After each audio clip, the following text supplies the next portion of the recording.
Kristen, welcome. And okay, I'm not going to try to keep track now. No, we got too big. Hi, Joanne.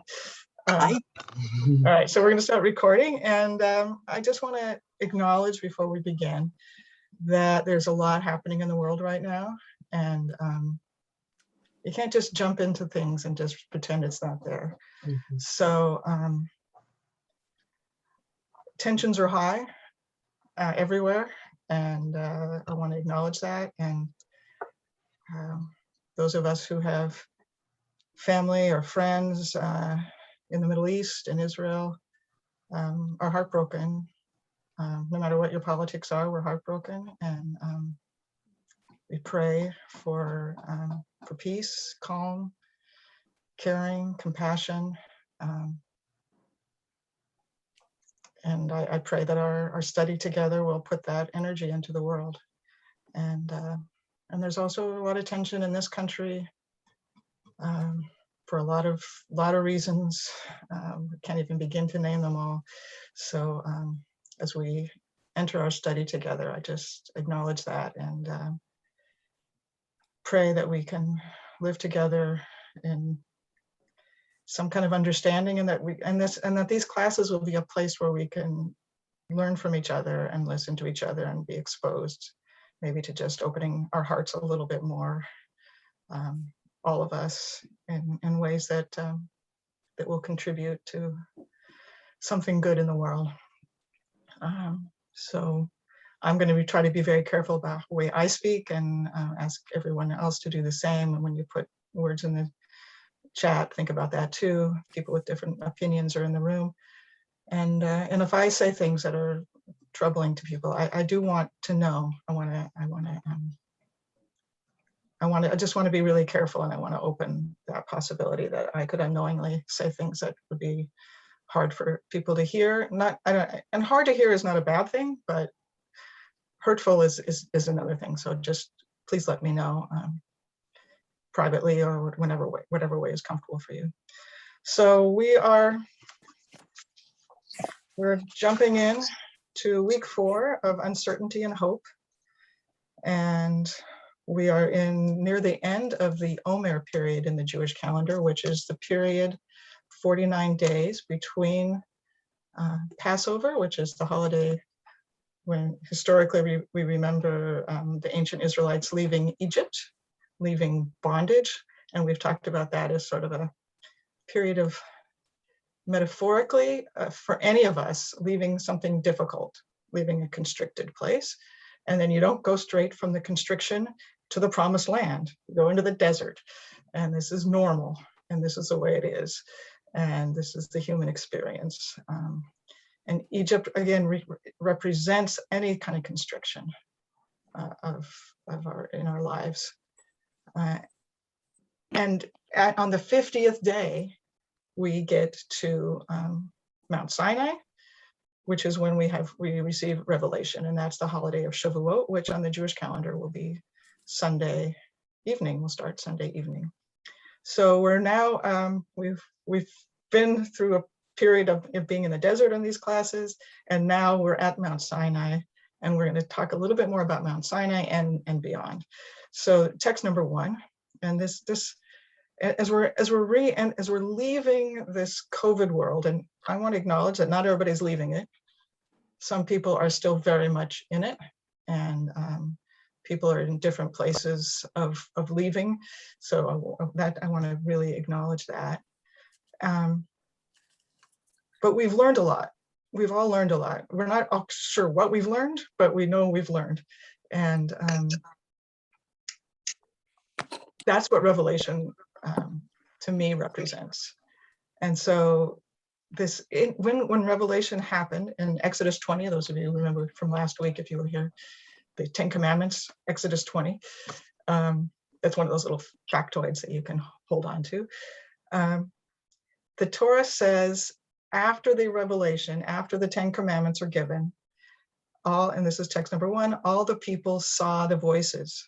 And it's very, like, you can't see voices, right? This description, and we talked about this, Deirdre asked, I think, last week about this, like, what exactly was happening? I can't really follow. And that's because those chapters about the revelation don't really follow. They're trying to talk about something that you can't talk about. We're trying to put into language things that are beyond language.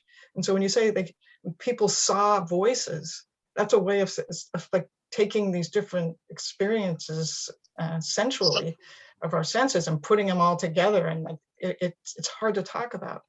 But what this commentary is talking about is not the seeing of the voices. There's a lot of commentaries on that. This commentary says not the voice, but the voices. They saw the voices, plural. And Rabbi Yochanan said, and we did a little on this last week, something similar. When the voice came forth, it did so only according to the strength of each individual Israelite, according to what that person could bear. And then this is classic rabbinic literature. They'll give a proof text from a biblical text of, say, prove what they just said. And in Psalm 29, verse 4, the voice of God is in strength. The strength part is what a person's strength can bear, according to the strength of each individual. And then Rabbi Yossi Bar Chana says, in response to this, if this surprises you, like that God could speak to each individual person individually according to what they could bear, if this surprises you, well, don't you already know that the manna, which is the food we ate in the desert, which fell for the Israelites in the wilderness, its taste was adapted to each individual taste. When you ate the manna, whatever you wanted it to taste like, that's what it tasted like. Each person got to eat whatever they wanted, according to the understanding, right? Each person ate what they liked. But then it says its taste was adapted to each individual taste so that they should be able to bear it. Like, something could be too much. If this was so with the manna, with this food, how much more so with the voice of God, that it should not cause injury. That's the part that I was struck by. If it's too much, it can cause injury. Now, I'm not sure what that means about the food. And if anybody has any thoughts, I would be happy to hear them. But I think the point is, if food that's too much can cause injury, I mean, I guess we could go into all sorts of understandings of how food can cause us injury, right? There's a lot we could say about that. So much the more so with revelation. A revelation that is too much can cause us injury. There's only so much we can take in at a time. And as we're exiting or trying to make sense of what we've learned during COVID, then there's going to be only so much that every individual can bear at any given moment. And we're all in different places. And so that takes a lot of compassion. If I'm over here and you're over there, and it's so obvious to me, what I'm seeing, but it's very different what you're seeing, how can we live with each other? And maybe this revelation can be an example of how to do that, to acknowledge that different people can bear different things. Yona, you want to say something? Yes, I'm reminded of, I went to another talk recently. It was from the leadership of University of Washington about coming back to campus in the fall. And one thing that struck me was, they're talking about all kinds of different things and being vaccinated and, everything related to that. But they said that they were going to have a lot. They said that we have to be very, I don't know if they use the word kind, but, gentle with each other because they talked about the level of anxiety that's gone through the roof over the course of this, and that's just getting used to being back and being with each other is going to require a level of attention that we really haven't had before. Yeah, and different people, thank you, Yona, different ones of us will be able to bear different things, right? And this Aviva Zornberg, who I've been bringing many of her teachings over the past few weeks, this is text number 2. She's a modern, she lives in Israel, Torah interpreter, fabulous teacher. She says here, the phrase "as much as a person could bear" is added to according to the strength of each individual. And the analogy with manna, which varies its taste according to the individual palate, a congenially hedonistic notion, meaning something that's very, it's like friendly and making you feel good, right? Like everybody gets what they want. It's similarly qualified by the unexpected phrase, so that they should be able to bear it. If the manna dropped from heaven has an unbearable dimension that requires tempering, individuation, then certainly the voice of God requires modulation, if it's not to injure the person. I think this added part of like the possibility of injuring each other or being injured by going too far, too fast, something to think about what that might mean. And I know our counselors at JFS are dealing with this a lot.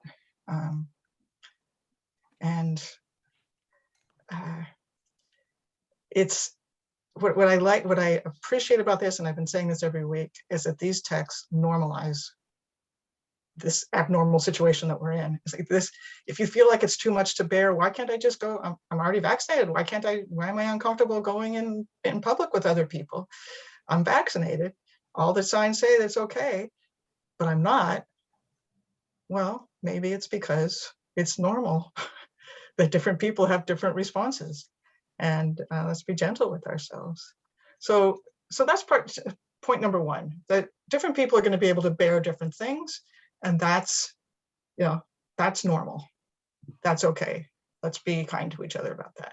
That's number one. And the second part, which I'm going to spend a little more time on, is that after the 10 Commandments are given, the next part of the Torah, of the Bible, has a very interesting structure. This is what happens. And it's very broad, and this is number 3. This is just my outline. And this is, by the way, I'm not discovering this, you can read this elsewhere. Before I go on to seeing Debbie's comment, I'm thinking about employers who may start demanding their workers return to the office before they're emotionally ready. Right, this is going to be hard, because for some places, some places are going to say, listen, I'm sorry you're not emotionally ready, but this is what I need. And if you're not, then you maybe need to go somewhere else. And that's, some people are going to have to do that. How can that be done compassionately? How much can we spread? I want to just comment, for those of you who don't work at JFS, to know about JFS, that we have some of the leadership on the call right now who are thinking very compassionately about how to re-enter and how to take care of staff. And I want to just thank publicly people who are here and are not here, that you should know that the JFS leadership has taken very good care of staff as much as they can, given how difficult the situation is. But other places, like, sorry, you got to be there, because we can't do the work unless you're in the building, right? So fortunately not the case for many of us at JFS, but not for all of us. Some of the people at JFS have been going to work through the whole thing, and they had to, because they couldn't do their work without it. But how do we do that compassionately and fairly and equitably? This is something that the leadership has been thinking about a lot. All right, so here's the structure after the 10 Commandments, this peak moment of the 10 Commandments are given. We then are given in the order that it appears in the Bible, although the interpreters say this is not the order in which it happened. But in order it appears in the Bible there's instructions for building the tabernacle, the Mishkan, which is the temporary place where worship takes place, where God's presence will rest. It's like the precursor to the temple, but it moves. So there's instructions for how to build it, given to Moses on the mountain. Then there's a reminder to keep the Sabbath. Then there's the building of the golden calf, which is a idolatrous move that is like, whoa, you were just told that there's this God that you're not supposed to make images of in the 10 Commandments, and now you're building a golden calf. And then there's a reminder to keep Shabbat. And then there's the actual building of the Mishkan, of this tabernacle. And so the structure is A, B, C, B, A. It's a literary structure. And somehow that golden calf is in the middle. Probably, according to many of the interpretations and traditional interpreters, what really happened in terms of time-wise is that Moses went up on the mountain, the people freaked out because they didn't know when he was coming back. They built a golden calf. And then in response to the golden calf, we got instructions to build the Mishkan, the tabernacle, and then building the Mishkan. So why, if that's the order that happened in, would you give us this order? Instructions, Shabbat, golden calf in the middle, Shabbat, and Mishkan. Is it a literal golden calf? Is a question that I got. Well, is Egypt literal? Is anything literal, right? I mean, it depends how you understand these things. For me, the golden calf represents, so I would put these two things together. The Mishkan was built, the tabernacle is a holy place where people work together to get something holy done. The golden calf was built with the same materials, with people working together to get something unholy done. It's basically the same, and this is a question I remember talking about, Deirdre, exactly. It seems like we're at risk of making mistakes at this time and at any time, right? That's the question. Where are we going to go forward building a Mishkan or building a golden calf? And it's the same materials. And how do we know? So I think this next text, number 4, classic text about God's instructions to Moses about how to build this Mishkan, this tabernacle. God says, "V'asuli mikdash v'shachanti b'tocham." Let them make me a sanctuary, a holy place. A mikdash is like, with the word holy in it, and that I may dwell among them. And this tabernacle is a temporary dwelling place for God. It's the precursor, the Mishkan, the tabernacle is a precursor to the temple. It's a place where sacrifices can be made, where God's presence can dwell. In those days, sacrifices was how you came close to God. The word for sacrifice, by the way, the Hebrew is from the same root as to come close. That's another conversation about what is the purpose of sacrifices. Today we do prayer instead. We give charity, tzedakah. Yes, exactly, Julie. That's again, the same exact actions can produce very different outcomes depending on the intention. Notice this sentence: "Let them make me a sanctuary." It doesn't say that I may dwell in it. It says that I may dwell among them.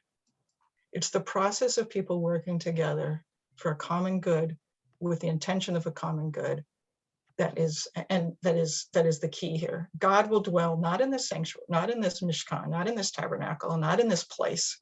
God never dwells in a place. God dwells in us when we're doing holy work together. And text number 5, I hope I pronounced her name right, Rabbi Sarah Pasha Orlo, says, the Mishkan is built from our free will offerings and the labor of our hands. Right? Everybody, what's interesting about this Mishkan is this tabernacle, if you read the text closely, Moses has to tell people to stop donating. It's the one time in the history of any capital campaign that I know of where it's like, okay, you've given too much, stop already. Because everybody wanted to participate. This is our creation story, and it's also another class. The textual parallels between God's the creation story in Genesis and the building of the Mishkan. The language is very similar. God created the world. For us, we create the Mishkan, the tabernacle, for God. But it's not the physical place. That's the thing that's the problem. We sometimes think it's about the place. It's not. It's about what's inside us. So we're imitating God's creation of the world and create, back on text 5, create a vessel for the presence of God in our midst. The function of the Mishkan, of the tabernacle, is to make tangible God's presence in the camp of Israel, such that people can direct themselves, their actions, and their hearts towards the contents of the ark And what's in the ark? The 10 commandments.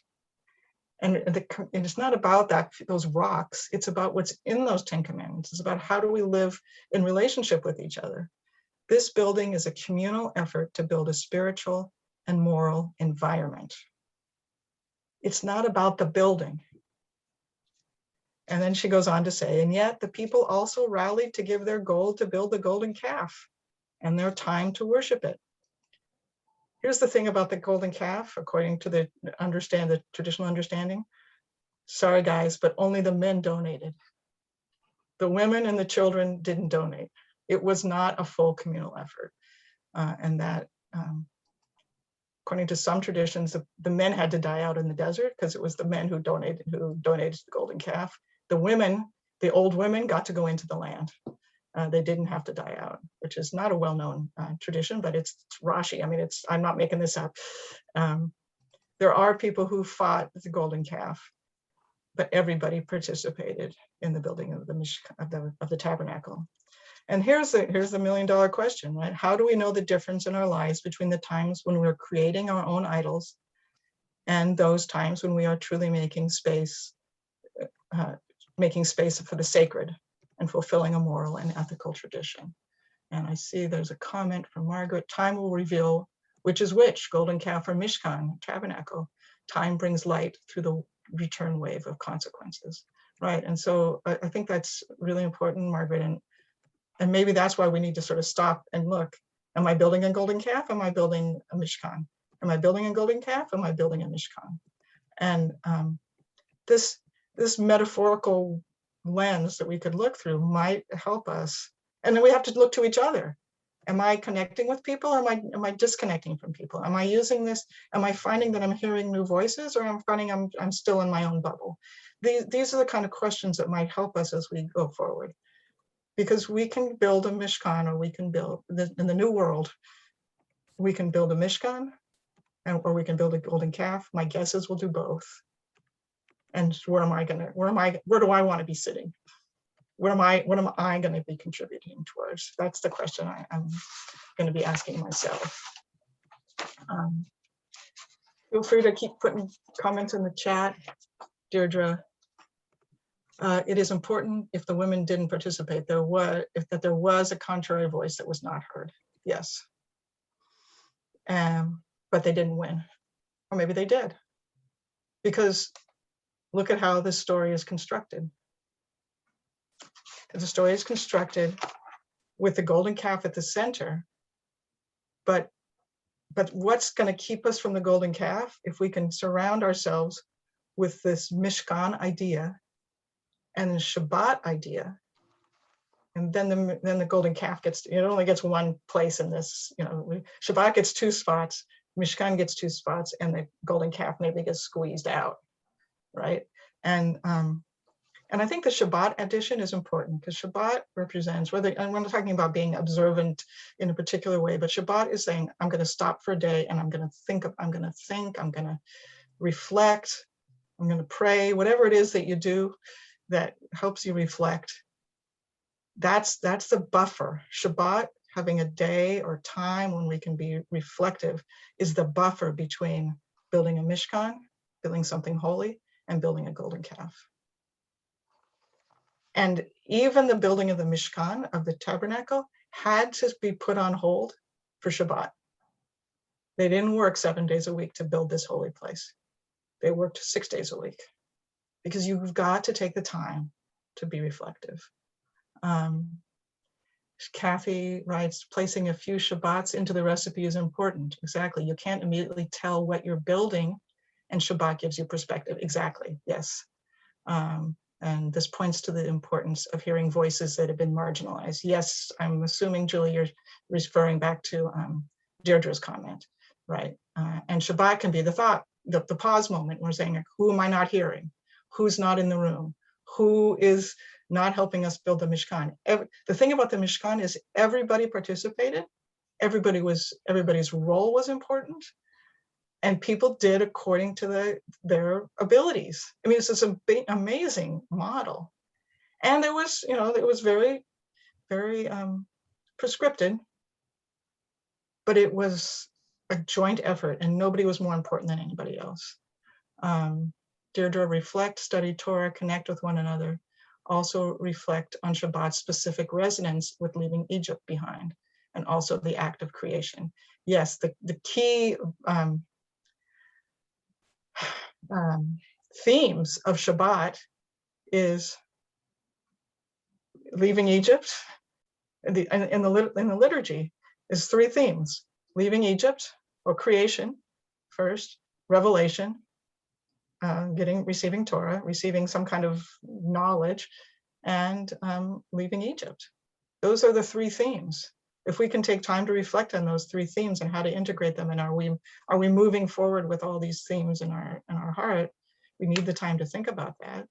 We need the space to think about that. That's one of the reasons we have these classes through JFS. This is also part of the I believe, part of the health, creating a healthy community. Freedom and the welfare and love for the earth, yes, and creating a just society. If we don't stop and that's what the revelation was about, how to create a just society. If we were able to just keep thinking about it, what does that mean for us today? I'm going to go to text number 6.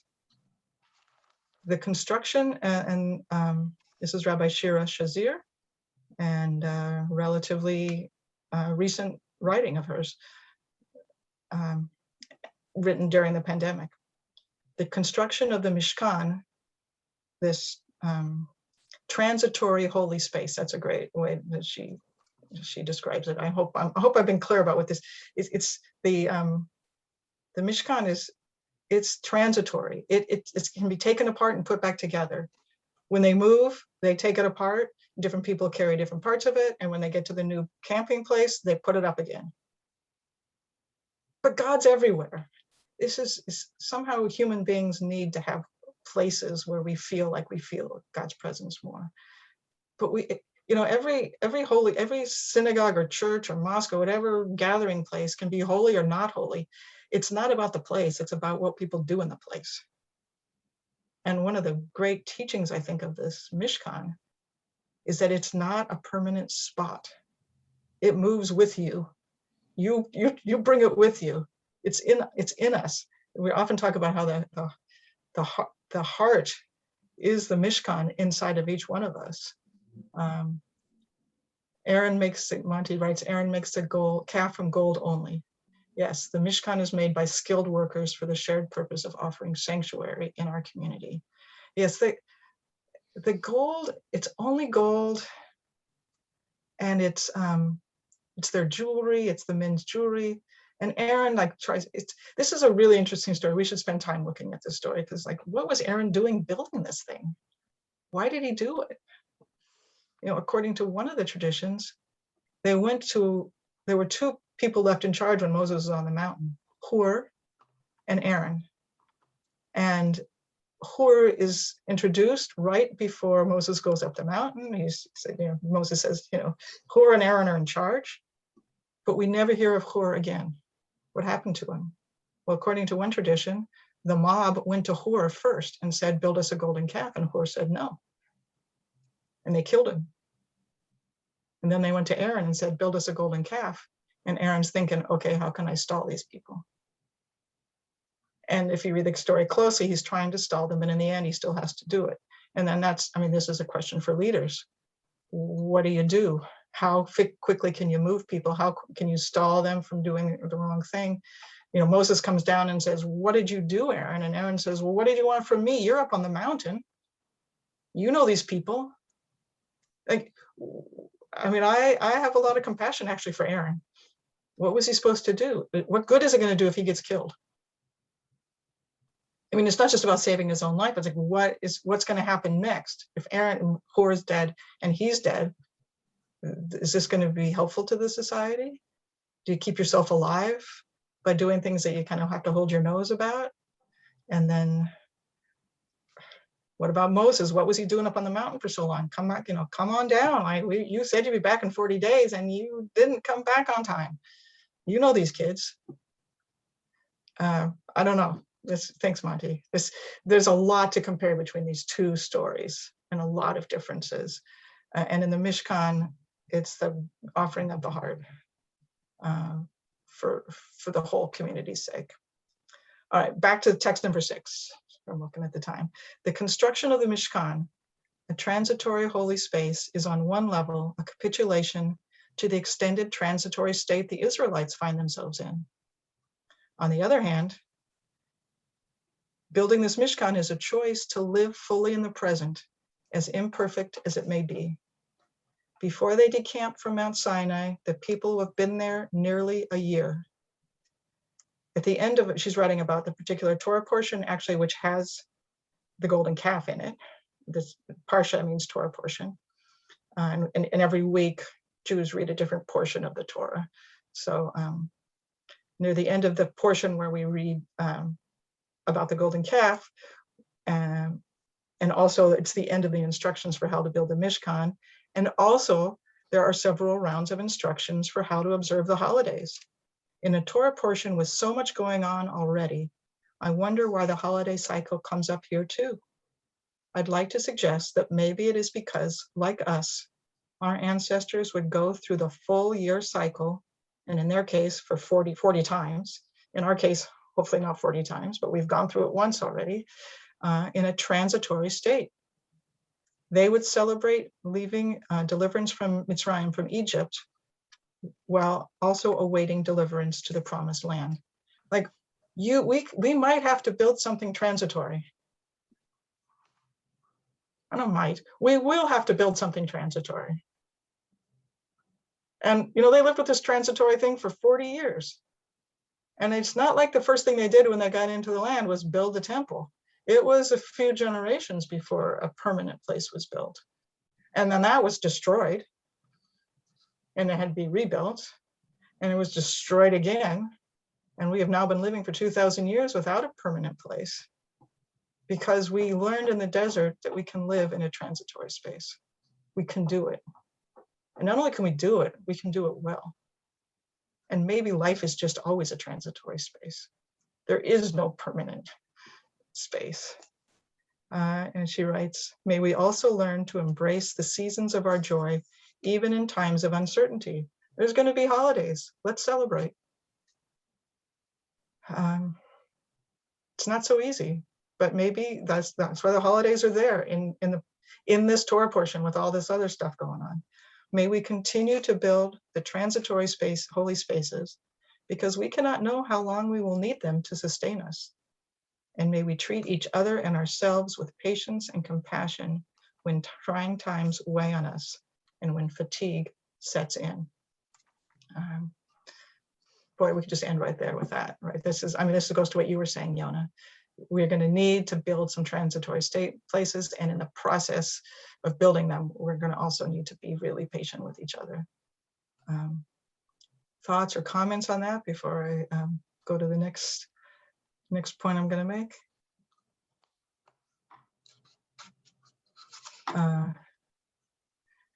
Yes, right. I'm thinking of this. I just got a private comment. How can we celebrate this weekend with the end of the Omer, when in fact, so much is happening that it's hard to get out of bed and read the news. Yep. And yet, here we are. It's going to be Shavuot for those of us who observe it on Sunday night. Maybe we'll study Torah, and we're supposed to study Torah on Shavuot. It's the holiday of receiving the Torah, right? Maybe we celebrate by studying the Torah, studying these texts. Celebrate is also a way of filling our hearts. Yes, even with what's going on around the world. I mean, how could we celebrate? Every people has, during the Holocaust, people still celebrated holidays, right? That was a way, that's what we call spiritual resistance. And every culture finds its way, no matter what's going, finds a culture that's resilient. Yes, thank you, Debbie. You put the word right as I was saying it came out. A resilient culture knows how to sing, knows how to celebrate joy even during difficult times. And it's the only, I mean, we have to hold on to all of this and realize we are in a transitory state. We're always in a transitory state. Now it's just, you know, we can't avoid it. We can think maybe we're not at other times in our lives, or like, oh, that's somebody else's problem. But it's now we can't do that anymore. And yes, we still celebrate. Kathy, the earth, I mean, I'm not saying it's easy, by the way. I don't want to be flip about it. It's an act of resistance to say, I'm still gonna celebrate. And I can temper my celebration. I can have these other things in my mind. I can hold on to more than one thing at a time. Kathy, yes, the earth is our Mishkan, is our tabernacle. Yeah, that's, we better take good care of it. Right, going to what I know many of you work on really hard. Yes, Monty, we can make blintzes and eat blintzes. I mean, there's tastes, there's senses that we can still remember. You know, I eat blintzes and there's people who I remember. And it's there, and there's, you know, for me, other people are gonna have other memories and other things. You know, like, what is gonna keep you going? This is, I mean, this goes back to the classes we did the last round about resilience. It's like, don't apologize for continuing to exist and to have joy in your life. We can have joy in our life and also see pain at the same time. But if we work 24/7, we're gonna burn out, and when we burn out, it's not gonna. We can't help the world. Julie, if you want, I see your hand is up.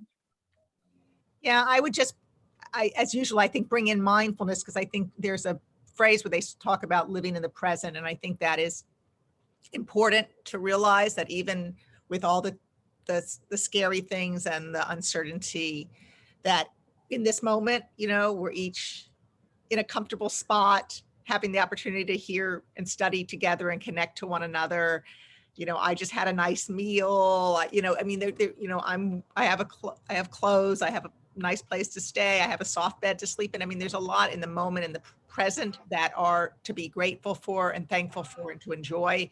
And if I can try to rein in the anxiety in my mind that wants to go to all the terrible things I can think about and the stories I can weave, you know, I can redirect my attention to just be mindful and present in this moment, is a way of building an internal Mishkan.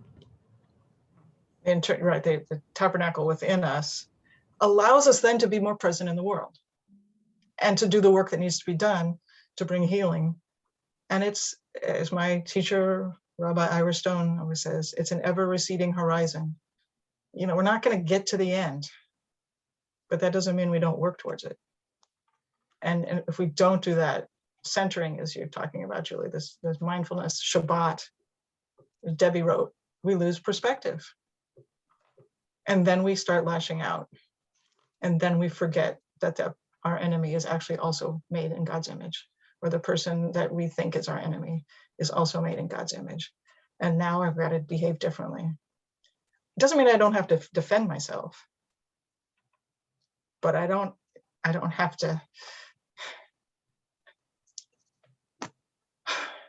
to rejoice over the fact that I have to defend myself, and I don't have to, and I can maybe listen and hear another person's perspective, so that maybe we can move a little closer to each other. Maybe. I have to believe that, otherwise I can't get up every day. I have to have that optimism that there is a way forward. You know, we're not the first people, and this is why we study texts. It reminds us we're not the first people to have these problems, and other people have survived. And listen, the Jewish people survived for 2,000 years in exile. That's unbelievable. So there, you know, we can do this, but it's going to take resilience, all the practices that we've created, and then other people have survived other things that are, we're not the only people who have hard things happen to us, and they're still here too. Yes, thank you, Leslie, for putting this in here. If I want to normalize what we're going through, but I also don't want to minimize what we're going through at the same time. So if it feels just overwhelming to you and you really can't get out of bed in the morning and you really feel like I need extra help, that happens to everybody at some point or another. And sometimes our friends or family members can help us through it. And sometimes we need, their friends and family members actually aren't the right people to help us through it. And we need extra help that comes from outside of us. And JFS, if you need support, we may or may not be able to take care of your specific needs. If we can't, we can help direct you to the people who can. At least we'll try. And maybe we can. But feel free to, if you don't know where to start, give us a call, and the link to the phone numbers is in the chat. You can also just write to me personally, and I can help direct you if you'd like. I'm going to just read this final piece that I read just 2 days ago. We will soon return, this is for further thought. We will soon return to spaces that have been empty for over a year. We will be full ourselves of grief, fear, and caution, of love, joy, and connection. We will still be hidden behind our masks, right? If we go together, if we're in the same room, we're going to have to be wearing masks. That's why some people prefer to be on Zoom, because at least we don't have to have masks on. At least in public, if it's a small group is one thing, but if it's a group, big public group, we're going to be wearing masks. It is incumbent for all of us to recognize that the person behind the mask is changed, potentially unrecognizable. How will we make room for the losses, learnings, and COVID keepers of the past year? A return to what was implies that nothing has changed, but everything has changed. Can we embrace this challenge and co-create the next normal? I love the co-create part. How will you create for yourself and your communities a space to cry, to share, and to remember?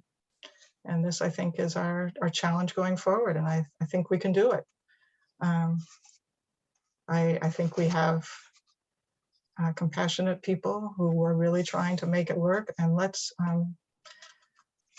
give our leaders a break in many ways, like a vacation break, but also they're trying.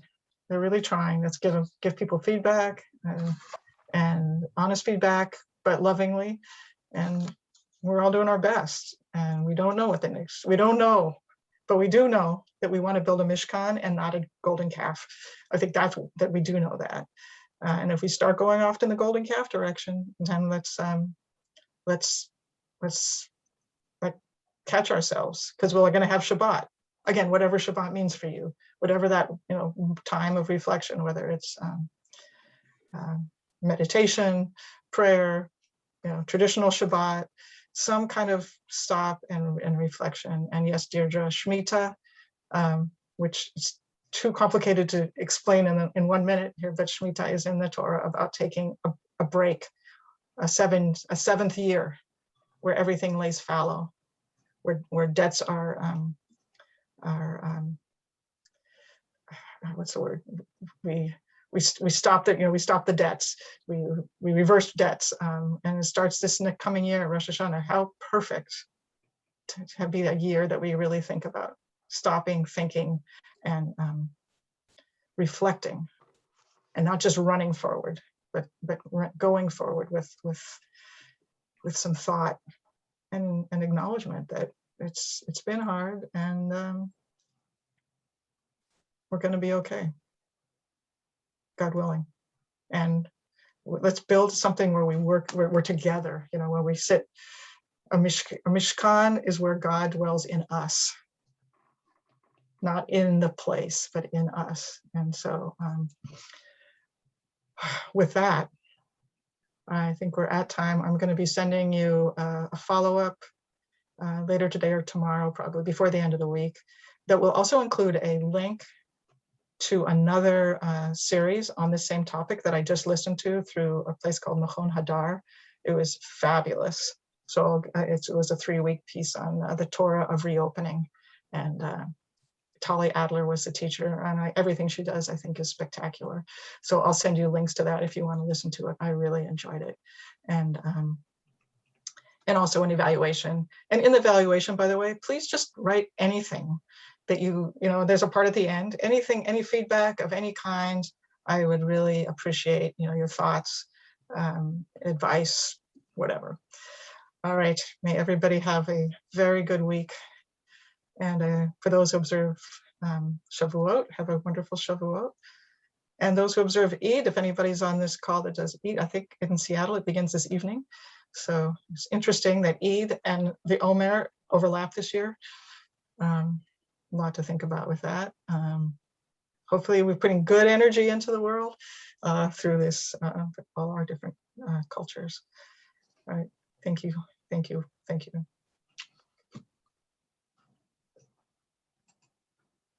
Oh, Ruth, just a minute. Miss Beth. Oh, sorry, coming the last time, but I had